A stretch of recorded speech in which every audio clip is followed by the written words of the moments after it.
Content creator কাপি ভাইয়ের বাড়িটা মধ্যরাতে পুড়িয়ে দেওয়া হয়েছে।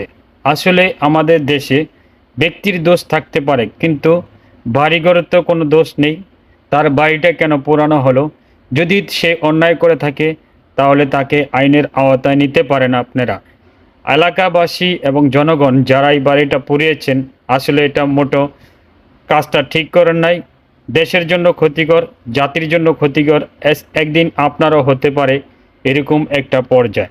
মানুষ মানেই দোষ থাকতে পারে, তার তো এই না যে ওনার বাড়িটাই আপনারা পড়ে দিবেন। আপনাদের এই অধিকার কেউ দেয় নাই। তা আপনারা যেটা কাজ করছেন এটা আসলে দেশ ও জাতির জন্য অনেক অনেক ক্ষতিকর। এটা আপনারা একবার ভেবে দেখবেন।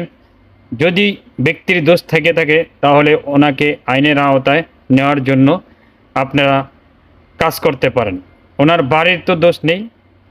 আসলে আমার দেশে একটা প্রচলন হয়ে গেছে, ব্যক্তির সাথে না পেরে তার ফ্যামিলিকে নির্যাতন করা হয়, না হয়তো তার বাড়িঘর পুড়ে দেওয়া হয়। এটা আসলে আমার দেশের জন্য মোটেও কাম্য নয়। একটা ব্যক্তির জন্য একটা বাড়ি পুরানো, একটা বসত ভিটা পুরানো আপনাদের অধিকার কেউ দেয় নাই।